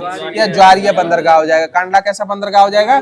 ज्वारीय बंदरगाह हो जाएगा। और सबसे गहरा बंदरगाह कौन सा बंदरगाह हो जाएगा? विशाखापट्टनम हो जाएगा। सही जवाब हो जाएगा। बताइएगा भारत का पहला निगमीकृत बंदरगाह कौन सा बंदरगाह है? या एन्नौर हो जाएगा। कामराज जिसका पूर्ववर्ती नाम था एन्नौर बंदरगाह हो जाएगा भारत का पहला निगमीकृत बंदरगाह। बताइएगा अरब सागर की रानी किसको कहा गया है? कोची बंदरगाह को कहा गया है। अरब सागर की रानी किसे कहा गया है? कोची बंदरगाह को कहा गया है। बताइएगा कामराज बंदरगाह भारत में कंपनी के रूप में पंजीकृत कैसा बंदरगाह था? सबसे पहला बंदरगाह था जो कंपनी के अधीन 1956 के तहत हो जाएगा पंजीकृत हुआ था। बताइएगा चेन्नई पतन हर मौसम में कार्य करने वाला एक कृत्रिम बंदरगाह है या भारत का सबसे प्राचीनतम बंदरगाह है। इसकी स्थापना कब हुई थी? या 1875 में हुई थी। चेन्नई जो है हर मौसम में कार्य करने वाला एकमात्र कृत्रिम बंदरगाह है या भारत का सबसे प्राचीनतम बंदरगाह है। इसकी स्थापना कब हुई थी? 1875 में इसकी स्थापना हुई थी। बताइएगा कोच्चि शिपयार्ड लिमिटेड की स्थापना कब हुई थी? या 1972 में हुई थी। कोच्चि शिपयार्ड लिमिटेड की स्थापना कब हुई थी? 1972 में हुई थी। बताइएगा सेतु समुद्रम शिप कनाल प्रोजेक्ट जो है वह किस किस के मध्य है? ये चेन्नई से तूतीकोरिन के मध्य हो जाएगा। 434 समुद्री मील की दूरी कम करने के लिए संभव किया गया सेतु समुद्र शिप कनाल प्रोजेक्ट को। बताइएगा राजीव गांधी राष्ट्रीय विमानन विश्वविद्यालय की स्थापना कहाँ में की गई थी? यह फुर्सतगंज यूपी में की गई थी। राजीव गांधी राष्ट्रीय विमानन विश्वविद्यालय की स्थापना कहाँ की गई थी? फुर्सतगंज यूपी में की गई थी। तो साथियों हिस्ट्री के माध्यम से जो ज्योग्राफी दिया गया था वो समाप्त, लुसेंट सीरीज के माध्यम से जो ज्योग्राफी दिया गया था वो डिस्कशन के माध्यम से समाप्त कर दिया गया है। अब आगे की कड़ी में लुसेंट सीरीज के माध्यम से ही जो पॉलिटी दिया गया था वो स्टार्ट किया जा रहा है। बताइएगा राज्यपाल की कार्यपालिका शक्ति राज्यपाल की कार्यपालिका शक्ति राज्यपाल में निहित होगी और वह उसका प्रयोग संविधान के अनुसार स्वयं या अपने अधीनस्थ अधिकारियों के द्वारा करेगा। इसका उल्लेख कौन से अनुच्छेद में हो जाएगा? ये 154 में उल्लेखित हो जाएगा। किस अनुच्छेद में उल्लेखित हो जाएगा? 154 में उल्लेखित हो जाएगा। बताइएगा किसी राज्य की मंत्री परिषद में मुख्यमंत्री सहित मंत्रियों की कुल संख्या उस राज्य की विधानसभा के सदस्यों का कुल संख्या का कितना प्रतिशत से अधिक नहीं होना चाहिए? 15% होता है। और लोकसभा में यह कैसा हो जाएगा? लोकसभा में 12%। 15 ही हो जाएगा। हाँ 15 ही हो जाएगा। दोनों जगह 15 ही हो जाएगा। परंतु किसी राज्य में मुख्यमंत्री सहित मंत्रियों की संख्या कितने से कम नहीं होनी चाहिए? 12 से कम नहीं होनी चाहिए। किससे कम नहीं होनी चाहिए? 12 से कम नहीं होनी चाहिए। बताए मंत्रियों को पद की गोपनीयता की शपथ राज्यपाल के द्वारा दिलाई जाती है। इसका उल्लेख कौन से अनुच्छेद में उल्लेखित है? 164 के 3 में उल्लेखित हो जाएगा। किसमें उल्लेखित हो जाएगा? 164 के 3 में उल्लेखित हो जाएगा। बताए मुख्यमंत्री का कर्तव्य है कि वह राज्य के प्रशासन और मंत्री परिषद के निर्णयों की जानकारी राज्यपाल को दे। इसका उल्लेख कौन से अनुच्छेद में हो जाएगा? 167 में हो जाएगा। मुख्यमंत्री का यह कर्तव्य है कि वह राज्य के प्रशासन और मंत्री परिषद के निर्णय की जानकारी राज्यपाल को दे। इसका उल्लेख कौन से अनुच्छेद में हो जाएगा? 167 में इसका उल्लेख हो जाएगा। बताइएगा राष्ट्रपति शासन के समय राज्यपाल केंद्र सरकार के अभिकर्ता के रूप में राज्य का प्रशासन चलाता है। राष्ट्रपति जो होते हैं वह शासन के समय राज्यपाल केंद्र सरकार के अभिकर्ता के रूप में कहाँ शासन चलाते हैं? राज्य में प्रशासन चलाते हैं। और राष्ट्रपति शासन का उल्लेख कौन से अनुच्छेद में उल्लेखित हो जाए? 356 में हो जाएगा। हाँ 356 राष्ट्रपति शासन। 352। हाँ बताइएगा राज्यपाल विधानमंडल का एक अभिन्न अंग है। इसका उल्लेख कौन से अनुच्छेद में हो जाएगा? 168 में हो जाएगा। राज्यपाल विधानमंडल का एक अभिन्न अंग है। इसका उल्लेख कौन से अनुच्छेद में हो जाएगा?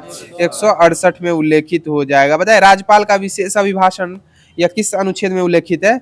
यह 176 में हो जाएगा। राज्यपाल का विशेष अभिभाषण यह अनुच्छेद 176 में उल्लेखित हो जाएगा।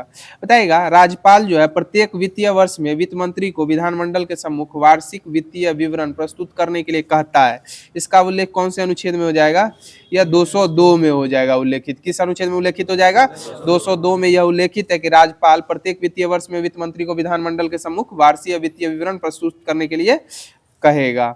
बताइएगा राज्यपाल किसी विधेयक को राष्ट्रपति के विचार के लिए आरक्षित रख सकता है। इसका उल्लेख कौन से अनुच्छेद में हो जाएगा? यह अनुच्छेद 200 में हो जाएगा। राज्यपाल किसी विधेयक को राष्ट्रपति के विचार के लिए आरक्षित रख सकता है। इसका उल्लेख कौन से अनुच्छेद में हो जाएगा? यह 200 में उल्लेखित हो जाएगा। बताइएगा विधानसभा में धन विधेयक जो है वह किसकी पूर्व अनुमति से ही पेश किया जा सकता है? यह राज्यपाल की पूर्व अनुमति से ही पेश किया जा सकता है। विधानसभा में धन विधेयक किसकी पूर्व अनुमति से ही पेश किया जा सकता है? यह राज्यपाल की पूर्व अनुमति से ही पेश किया जाता है। बताइए, राज्यपाल की संस्तुति के बिना अनुदान किसी मांग को विधानमंडल के सम्मुख नहीं रख सकता है। इसका उल्लेख कौन से अनुच्छेद में हो जाएगा? यह 203 के 3 में हो जाएगा। राज्यपाल की संस्तुति के बिना अनुदान की किसी मांग को विधानमंडल के सम्मुख नहीं रखा जा सकता। इसका उल्लेख कौन से अनुच्छेद में हो जाएगा? 203 के 3 में उल्लेखित हो जाएगा। तो साथियों, पॉलिटी के माध्यम से जो भी होमवर्क दिया गया था वो डिस्कशन के माध्यम से समाप्त कर दिया गया। आगे की कड़ी में आप लोग के मध्य फिजिक्स प्रारंभ किया जा रहा है। बताइएगा, हाइड्रोजन बम का विकास किस व्यक्ति के द्वारा किया गया था? यह एडवर्ड टेलर के द्वारा किया गया था। किसके द्वारा? हाइड्रोजन बम का विकास किस व्यक्ति के द्वारा किया गया था? यह एडवर्ड टेलर के द्वारा किया गया था। और हाइड्रोजन बम किस पर आधारित है? नाभिकीय संलयन पे आधारित हो जाएगा। किस पे आधारित हो जाएगा? नाभिकीय संलयन प्रक्रिया पे आधारित हो जाएगा। बताइएगा, हाइड्रोजन बम जो है वह परमाणु बम की अपेक्षा कितना गुना अधिक शक्तिशाली है? यह 1000 गुना अधिक शक्तिशाली हो जाएगा। हाइड्रोजन बम जो है परमाणु बम से कितना गुना अधिक शक्तिशाली है? 1000 गुना अधिक शक्तिशाली हो जाएगा। बताइएगा, न्यूट्रॉन बम का निर्माण जो है वह कब किया गया था? न्यूट्रॉन बम का यह 1977 में किया गया था। हाइड्रोजन बम का 1952 में किया गया था। न्यूट्रॉन बम का कब किया गया था? 1977 में आविष्कार किया गया था। बताइएगा, न्यूट्रॉन बम के द्वारा इमारतों को नुकसान पहुंचाया जा सकता है? नहीं पहुंचाया जा सकता है। न्यूट्रॉन बम के द्वारा सिर्फ मानव और पशुओं को ही पहुंचाया जा सकता है, इमारतों को नहीं पहुंचाया जा सकता है न्यूट्रॉन बम के द्वारा हानि। बताइएगा, ब्रह्मांड की उत्पत्ति के बारे में बिग बैंग थ्योरी किस व्यक्ति के द्वारा दी गई है? यह जॉर्ज एब लेमेंटियर के द्वारा दी गई है। किसके द्वारा दी गई है? जॉर्ज एब लेमेंटियर के द्वारा दी गई। बताए, ब्रह्मांड के प्रसार का सिद्धांत जो है वह किसके प्रभाव पर प्राप्त प्रक्षेपण? ब्रह्मांड के प्रसार का सिद्धांत डॉपलर प्रभाव पर प्राप्त प्रक्षेपण, जिसे कि क्या कहा जाता है? अवरक्त विस्थापन कहा जाता है। क्या कहा जाता है? अवरक्त विस्थापन कहा जाता है। बताइएगा, यदि हम प्रकाश स्रोत की ओर चलें तो प्रकाश तरंग की आवृत्ति में आभासी वृद्धि होगी, अर्थात यह दृश्य प्रकाश के स्पेक्ट्रम के नीले वर्ण की ओर विस्थापित होती है। इसके विपरीत यदि प्रकाश स्रोत की दूरी हमसे बढ़ती जाए तो प्रकाश की आवृत्ति क्या हो जाएगी? आभासी ह्रास होगा। क्या हो जाएगा? आभासी ह्रास हो जाएगा। अवरक्त विस्थापन के आधार पर कब कैलिफोर्निया स्थित माउंट विल्सन वेधशाला में कार्य करते हुए एडविन हिब्बल ने ब्रह्मांड में होने वाले प्रसार की पुष्टि की थी? या 1929 में की थी। कब की थी? 1929 में की थी। बताइएगा, कोई मंदाकिनी हमसे जितनी दूर है वह उतनी तेजी से हमसे दूर जा रही है। इस प्रकार मंदाकिनी का वेग भी दूरी d के समानुपाती होता है। v बराबर क्या हो जाएगा? hd हो जाएगा। क्या हो जाएगा? hd हो जाएगा, जहां h एक नियतांक है जिसे हब्बल नियतांक भी कहा गया है। बताइएगा, मंदाकिनी की विशालता के कारण इसे क्या कहा गया है? प्रायद्वीपीय ब्रह्मांड कहा गया। मंदाकिनी की विशालता के कारण इसे क्या कहा गया? प्रायद्वीपीय ब्रह्मांड कहा गया। मंदाकिनी अरबों तारों का एक विशाल निकाय है। तारे मंदाकिनी के साथ बंधे हुए हैं, इसीलिए इसके लिए चारों ओर मौलिक बलों, बल, विद्युत चुंबकीय बल, प्रबल, दृढ़ बल और कमजोर बल में गुरुत्वाकर्षण बल जो है वह जिम्मेदार होता है। ब्रह्मांड में लगभग कितनी अरब मंदाकिनियां हैं? 100 अरब मंदाकिनियां हो जाएंगी। ब्रह्मांड में लगभग कितनी अरब मंदाकिनियां हैं? 100 अरब मंदाकिनियां हो जाएंगी। मंदाकिनी का कितना प्रतिशत भाग तारों से निर्मित है? यह 98% भाग हो जाएगा। मंदाकिनी का कितना प्रतिशत भाग तारों से निर्मित है? यह 98% भाग जो है वह तारों से निर्मित है, जबकि 2% भाग जो है किससे निर्मित है? गैस एवं धूलों से निर्मित हो जाएगा। किससे? गैस एवं धूल कण से निर्मित हो जाएगा। बताइए, हमारे सूर्य और ग्रह मंदाकिनी के केंद्रीय भाग से लगभग कितने प्रकाश वर्ष की दूरी पर चक्रीय नुमा संरचना में एक पार्श्व पर स्थित है? यह 3 × 10⁴ प्रकाश वर्ष की दूरी पर स्थित है। अतः सूर्य जो है दूध मेखला मंदाकिनी के केंद्र से काफी दूर है। आकाशगंगा किसे कहा गया है? अंधेरी रात में पृथ्वी से देखने पर प्रकाश की बहती हुई नदी की तरह प्रतीत होना क्या कहलाता है? आकाशगंगा कहलाता है। अंधेरी रात में पृथ्वी से देखने पर प्रकाश की बहती हुई नदी की तरह प्रतीत होना क्या कहलाता है? आकाशगंगा कहलाता है। तो साथ ही फिजिक्स के माध्यम से जो भी होमवर्क दिया गया था वो डिस्कशन के माध्यम से समाप्त कर दिया गया है। अब आगे की कड़ी में आप लोगों के माध्यम लुसेंट का विविध प्रारंभ किया जा रहा है। बताइएगा, द टाइम्स पत्रिका जो है वह किस देश के समाचार पत्र हो जाएगी? या लंदन की हो जाएगी। डेली मिरर कहाँ की हो जाएगी? यह भी लंदन से संबंधित हो जाएगी। बताइएगा, पीपुल्स डेली कहाँ से संबंधित हो जाएगी, या बीजिंग से हो जाएगी। पीपुल्स डेली कहाँ से संबंधित हो जाएगी, बीजिंग से। और मार्डेका कहाँ से संबंधित हो जाएगी, जकार्ता से संबंधित हो जाएगी। मार्डेका कहाँ से संबंधित हो जाएगी, जकार्ता से। द हिंदू कहाँ से संबंधित है, यह भारत चेन्नई से संबंधित हो जाएगी। और मेनेची शिम्बुन कहाँ से संबंधित हो जाएगी, या टोक्यो से हो जाएगी। मेनेची शिम्बुन कहाँ से संबंधित हो जाएगी, टोक्यो से संबंधित हो जाएगी। बताए गार्डियन कहाँ से संबंधित हो जाएगी, या लंदन से हो जाएगी। गार्डियन कहाँ से संबंधित हो जाएगी, लंदन से संबंधित हो जाएगी। ला रिपब्लिका कहाँ संबंधित हो जाएगी, या रोम से संबंधित हो जाएगी। ला रिपब्लिका कहाँ संबंधित हो जाएगी, रोम से संबंधित हो जाएगी। बताइएगा न्यूयॉर्क टाइम्स कहाँ से संबंधित हो जाएगी, या न्यूयॉर्क से ही हो जाएगी। और फाइनेंशियल टाइम्स या लंदन से संबंधित हो जाएगी। इंडिपेंडेंट कहाँ संबंधित समाचार पत्र है, इंडिपेंडेंट, या लंदन से संबंधित हो जाएगी। बताइएगा सेंट्रल एक्सटर्नल लेंजा डिपार्टमेंट जो है यह गुप्तचर संस्था है, या किस देश की संस्था है, यह चीन की हो जाएगी। सेंट्रल एक्सटर्नल लेंजा डिपार्टमेंट या चीन से संबंधित हो जाएगी। बताइएगा ब्यूरो ऑफ स्टेट सिक्योरिटी कहाँ संबंधित हो जाएगी, या दक्षिण अफ्रीका संबंधित हो जाएगी। ब्यूरो ऑफ स्टेट सिक्योरिटी कहाँ संबंधित हो जाएगी, दक्षिण अफ्रीका से संबंधित हो जाएगी। बताइएगा मोसाद गुप्तचर संस्था जो है वह किस देश की संस्था हो जाएगी, या इजराइल की हो जाएगी। मोसाद कहाँ की हो जाएगी, इजराइल की हो जाएगी। और मुखबरात कहाँ की हो जाएगी, मिस्र की हो जाएगी। मुखबरात कहाँ की हो जाएगी, मिस्र की हो जाएगी। और नाइचो कहाँ की हो जाएगी, जापान की। और सवाक कहाँ की हो जाएगी, ईरान की। नाइचो जापान, सवाक ईरान से संबंधित हो जाएगी। बताइएगा अल मुखबरात कहाँ की हो जाएगी, इराक की हो जाएगी। अल मुखबरात कहाँ की हो जाएगी, इराक की हो जाएगी। और मुखबरात कहाँ की हो जाएगी, मिस्र से संबंधित हो जाएगी। बताइएगा राष्ट्रीय पंचायत जो है वह किस देश की संसद का नाम है, नेपाल की संसद का नाम हो जाएगा। बताइएगा पीपुल्स असेंबली किस देश की संसद का नाम है, पाकिस्तान भी हो जाएगा, मिस्र भी हो जाएगा। पीपुल्स असेंबली बताइए नेशनल असेंबली है पाकिस्तान का। पीपुल्स असेंबली जो है वो आपका मिस्र से ही संबंधित हो जाएगा। बताइएगा रूस की संसद का क्या नाम है, ड्यूमा हो जाएगा। रूस की संसद का क्या नाम है, ड्यूमा। और कार्टेस कहाँ की संसद का नाम है, स्पेन की संसद का नाम है। ड्यूस कहाँ की हो जाएगी, जर्मनी का है। ड्यूस जर्मनी का ही है। तो साथियों लुसेंट सीरीज के माध्यम से जो होमवर्क दिया गया था वो समाप्त कर दिया गया। अब आगे की कड़ी में आप लोगों के मध्य दृष्टि पब्लिकेशन का जो क्विक साइंस दिया गया था वो स्टार्ट किया जा रहा है। बताइएगा वर्तमान में कितने तत्वों की जानकारी है, 118 तत्वों की जानकारी, जिसमें प्राकृतिक रूप से कितने पाए जाते हैं, 98 प्राकृतिक रूप से 98 पाए जाते हैं। सबसे पहले ज्ञात तत्वों को धातु एवं अधातु में वर्गीकृत किया गया था। बाद में तत्वों के आवर्ती वर्गीकरण का प्रयास किया गया था। डॉब्राइनर के द्वारा त्रिक सिद्धांत कब दिया गया था, या 1817 में दिया गया। कब दिया गया था, 1817 में दिया गया था। बताइएगा न्यूलैंड्स ने अष्टक नियम कब दिया था, 1865 में दिया था। कब दिया था, 1865। और न्यूलैंड्स के आवर्त सारणी में सबसे अंतिम तत्व कौन सा तत्व था, थोरियम हो जाएगा। कौन सा हो जाएगा, थोरियम हो जाएगा। बताइएगा मेंडलीव के द्वारा आवर्त सारणी का कब प्रस्तुत की गई थी, 1863 में प्रस्तुत किया। हाँ 1863 में। बताइएगा द्रव्यमान पे आधारित मेंडलीव के आवर्त नियम के अनुसार तत्वों के गुण उनके किनके भारों के आवर्ती फलन होते हैं, परमाणु भार के आवर्ती फलन होते हैं। मेंडलीव के आवर्त नियम के अनुसार तत्वों के गुण उनके परमाणु भारों के आवर्ती फलन होते हैं। बताइएगा 65-69 ना होगा, मेंडलीव 1869 है। हाँ 63 गो तत्व था। बताइएगा न्यूलैंड्स में, हाँ 63 गो तत्व था। मेंडलीव की आवर्त सारणी में कितनी क्षैतिज पंक्तियां हैं, 7 क्षैतिज पंक्तियां, जिन्हें क्या कहा गया है, आवर्त कहा गया है। और इस सारणी के ऊर्ध्वाधर स्तंभ को क्या कहा गया है, समूह कहा गया। क्या कहा गया, समूह कहा गया है। बताइएगा मेंडलीव ने तब तक ज्ञात तत्वों को अपनी आवर्त सारणी में कितने ज्ञात तत्वों को अपनी आवर्त सारणी में रखा था, 63 तत्वों को रखा था। कितने तत्वों को रखा था, 63 तत्वों को रखा था। बताइएगा उत्कृष्ट गैस हीलियम, नियॉन एवं आर्गन की खोज जो है वह पिछली व्यवस्था में बिना छोड़े उन्हें नए समूह में किस व्यक्ति के द्वारा समायोजित किया गया था आवर्त सारणी में, या मेंडलीव के द्वारा ही किया गया था। नए तत्वों की खोज की संभावना व्यक्त किसने की थी, या मेंडलीव के द्वारा ही की गई थी। बताइएगा हाइड्रोजन को नियत स्थान नहीं दिया गया था, किसके आवर्त सारणी का दोष था, या मेंडलीव की आवर्त सारणी का दोष हो जाएगा। बताइएगा लेंथेनाइड और एक्टिनाइड श्रेणियों के तत्वों के लिए आवर्त सारणी में कोई स्थान था, मेंडलीव की आवर्त सारणी में नहीं था। क्या कोई स्थान नहीं था। बताइएगा आधुनिक आवर्त सारणी की खोज हेनरी मोजले ने कब की थी, 1913 में की थी। कब की थी, 1913 में की थी। बताइएगा आधुनिक आवर्त नियम के अनुसार तत्वों के गुण धर्म परमाणु संख्या के क्या होते हैं?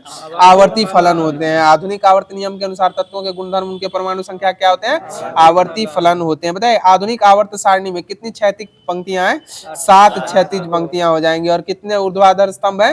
18 ऊर्ध्वाधर स्तंभ हो जाएंगे। और इनको क्या कहा गया है? समूह कहा गया है। क्या कहा गया है? वर्ग है, समूह। बताइएगा आधुनिक आवर्त सारणी में तत्वों के किस क्रम में व्यवस्थित किया गया है? आरोही परमाणु संख्या के क्रम में, बढ़ते आरोही परमाणु क्रमांक के क्रम में सही सुसज्जित किया गया है। बताइएगा आवर्त सारणी में कितने ब्लॉक हैं? 4 ब्लॉक हो जाएंगे, SPDF हो जाएंगे। बाईं तरफ समूह 1 और 2 में कौन सा ब्लॉक तत्व हो जाएगा? S हो जाएगा। और दाईं तरफ 13, 14, 15, 16, 17, 18 में कौन सा हो जाएगा? P ब्लॉक हो जाएगा। और इसके मध्य 3, 4, 5, 6, 7, 8, 9, 10, 11 और 12 में कौन सा ब्लॉक हो जाएगा? D तत्व हो जाएगा। और D ब्लॉक के तत्वों को कौन सा तत्व कहा गया है? संक्रमण तत्व कहा गया है। डी ब्लॉक के तत्वों को कौन सा तत्व कहा गया है? संक्रमण तत्व कहा गया है। बताइएगा F ब्लॉक को कौन सा तत्व कहा गया है? आंतरिक संक्रमण तत्व कहा गया है। ब्लॉक के तत्वों को कौन सा तत्व कहा गया है? आंतरिक संक्रमण तत्व कहा गया। आवर्त सारणी की मुख्य सारणी के नीचे कौन सा ब्लॉक तत्वों को दर्शाया गया है? F ब्लॉक के तत्वों को दर्शाया गया है। समूह के सभी तत्वों में संयोजकता जो है वह किसकी संख्या के समान होती है? यह इलेक्ट्रॉनों की संख्या के समान होती है। समूह के सभी तत्वों में संयोजकता जो होती है वो इलेक्ट्रॉन संख्या के समान होती है। आवर्त सारणी में तत्वों की स्थिति से उनके उनकी किस गुण का पता लगाया जाता है? रासायनिक अभिक्रियाशीलता का पता लगाया जाता है। आवर्त सारणी तत्वों की स्थिति से उनकी रासायनिक अभिक्रियाशीलता का पता लगाया जाता है। आधुनिक आवर्त सारणी ने मेंडलीव आवर्त सारणी के सभी कमियों को क्या कर दिया था? दूर कर दिया था। बताइएगा परमाणु संख्या 113 जो है वह किस तत्व का नाम है? इस तत्व का क्या नाम है? निहोनियम हो जाएगा। क्या हो जाएगा? निहोनियम। इसका प्रतीक क्या हो जाएगा? NH हो जाएगा। और परमाणु संख्या 117 जो है वह किस तत्व का नाम है? किस तत्व का क्रम हो जाएगा? या टेनेसाइन का हो जाएगा। किसका हो जाएगा? टेनेसाइन का हो जाएगा। बताइएगा आवर्त सारणी में बाईं ओर से दाईं ओर जाने पर विद्युत ऋणात्मकता पे क्या प्रभाव पड़ता है? बढ़ती है। आवर्त सारणी में बाईं ओर से दाईं ओर जाने पर विद्युत ऋणात्मकता पे क्या प्रभाव पड़ता है? बढ़ेगा। बताइएगा आवर्त सारणी में सर्वाधिक विद्युत ऋणात्मक तत्व कौन सा तत्व है? फ्लोरीन हो जाएगा। आवर्त सारणी में सर्वाधिक विद्युत ऋणात्मक तत्व कौन हो जाएगा? फ्लोरीन हो जाएगा। और सबसे कम विद्युत ऋणात्मक तत्व कौन सा है? या फ्रांसियम हो जाएगा। क्या हो जाएगा? फ्रांसियम हो जाएगा सबसे कम विद्युत ऋणात्मक तत्व। और बताइएगा हाइड्रोजन परमाणु की त्रिज्या कितनी है? परमाणु साइज के अनुसार 37 पिकोमीटर हो जाएगी। कितनी हो जाएगी? 37 पिकोमीटर हो जाएगी। बताइए आवर्त सारणी में बाईं ओर से दाईं ओर जाने पर परमाणु त्रिज्या पे क्या प्रभाव पड़ता है? घटेगा। बाईं ओर से दाईं ओर जाएगा तो घटेगा, ऊपर से नीचे आएगा तब बढ़ेगा। और ऐसा क्यों होता है? आवेश बढ़ने से इलेक्ट्रॉन के नाभिक की ओर खिंचाव के कारण परमाणु साइज क्या होता है? घटता है। इसके कारण बाईं ओर से दाईं ओर जाने पर परमाणु आकार त्रिज्या जो होती है वो घट जाती है। तत्वों की परमाणु त्रिज्या क्या हो जाती है? घट जाती है।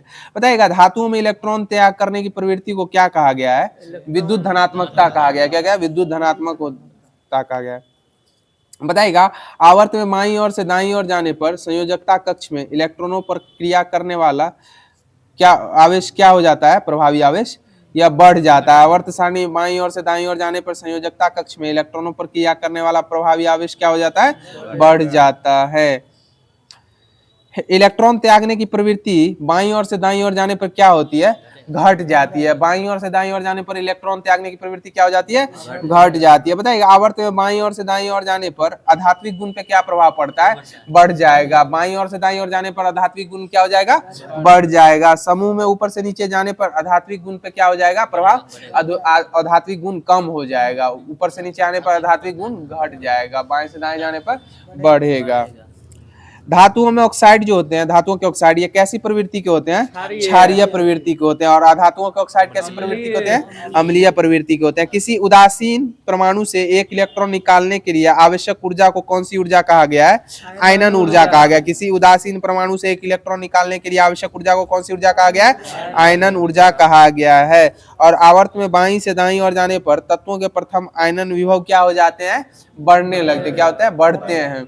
आवर्त सारणी में बाईं ओर से दाईं ओर जाने पर तत्वों के प्रथम आयनन विभव क्या होते हैं? बढ़ते हैं। तो साथियों दृष्टि पब्लिकेशन के माध्यम से क्विक साइंस दृष्टि साइंस के माध्यम से जो भी होमवर्क दिया गया था केमिस्ट्री का वो समाप्त कर दिया गया है।